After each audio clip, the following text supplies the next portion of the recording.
Hey everybody, welcome back to the Connection Experience with Dr. Shani. So, my last video was about blaming and how blaming is this discharge of anger. Today's topic is going to piggyback off of that and discuss vulnerability in conflict. So, I meet with a lot of couples, and when in the beginning stages, when we're trying to get to the bottom of what's bringing them in, we go through a lot of storytelling. Storytelling about arguments, conflicts that they've had, and we talk a whole lot about everything and nothing at the same time. And you realize after a while that most couples, and we're talking about your average couple, is fighting about absolutely nothing and everything. So I really find that most conflict comes from a lot of misunderstandings. And being misunderstood sucks. It really sucks. It leaves you upset and frustrated, feeling hopeless, feeling unseen and unheard by your partner, but it's such a common thing that happens. So you start to think about why are there so many misunderstandings in relationships? Part of it is because we communicate in ways that push each other away. We hide our pain. We hide it from ourselves, we hide it from our partners. And then we communicate it in these ways that just keep us further and further away from understanding what's really going on, whether it be our triggers or our emotional experience in that moment. And we just don't know how to recognize it and communicate it in a way that allows us to be seen. Instead, we put up all these spikes. One of them is blaming. It's a very kind of attacking way of discharging that anger, and it doesn't describe or give your partner information that they need in order to be compassionate. So, we do this because really giving our partner or anybody the raw deal is extremely vulnerable. And being vulnerable is not easy. It takes a ton of courage and insight in order to do that. So I know when I ask folks to be vulnerable, I'm asking them to take a major emotional risk. And some of the time, people are afraid to do that because they have these running narratives in their head. My partner doesn't understand me and won't understand me. My partner won't like me if they know this thing about me.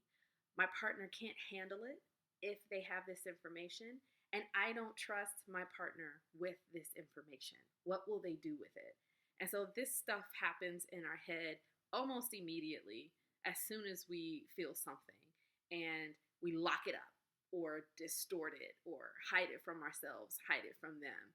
Either way, it's not getting translated with the intention that our heart really needs. In that moment, it's not about the dishes, it's a heart matter. And we're so protective because we're so afraid of giving out the heart matter that we lock it up and we make it about nothing. We make it about this other stuff.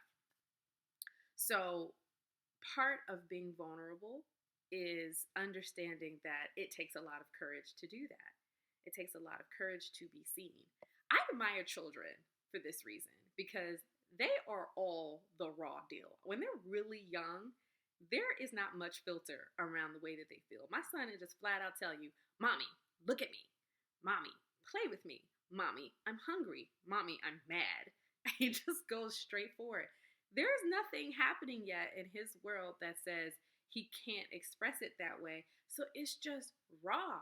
And he just gives it to you just like that. And now it's up to me to give him a corrective experience around what I'm going to do with that feeling. This sets the stage for his adulthood, to being able to say to someone, I'm upset. This is upsetting me. I'm bothered. And we take that away from kids at some point. Some point, their emotion is frustrating to us.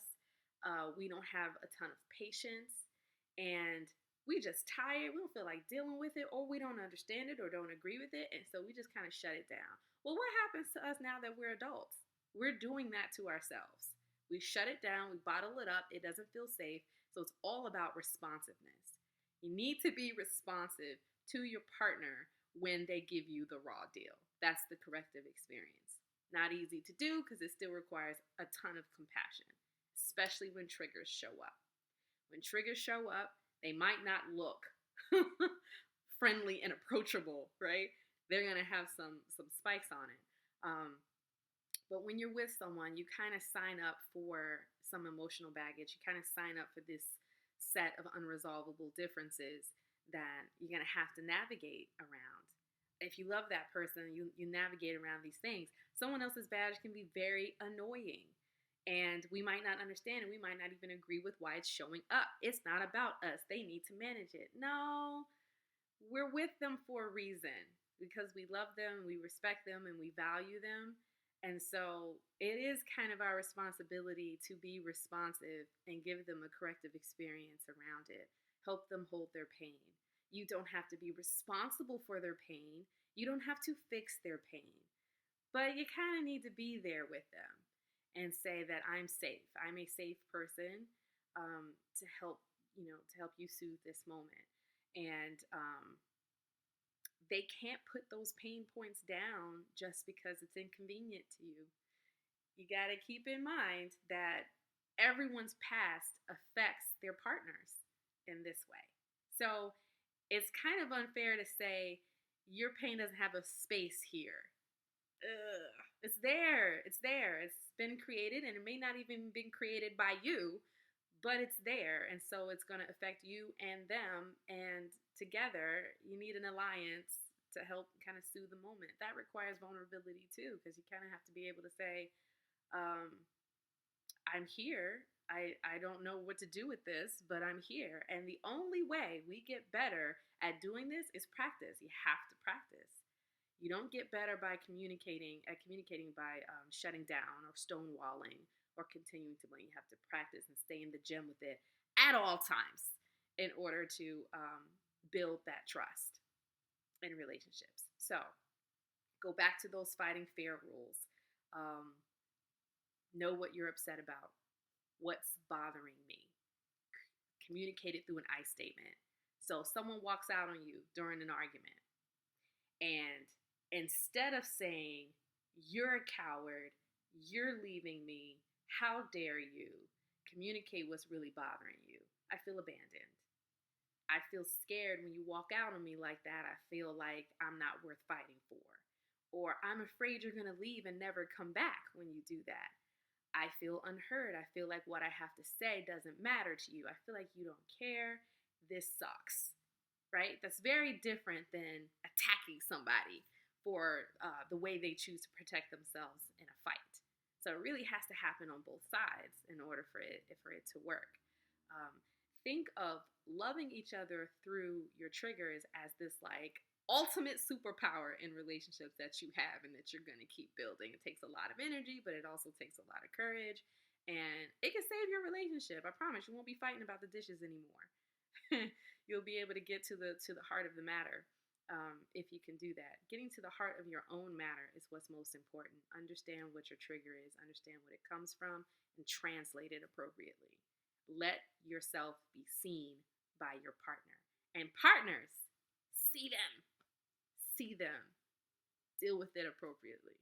I hope that makes sense. Go back and review some of the other videos because it all kind of ties in together. And thank you for listening. Encourage yourself and your partner to be vulnerable. Take those risks and give each other that corrective experience. Thanks for listening.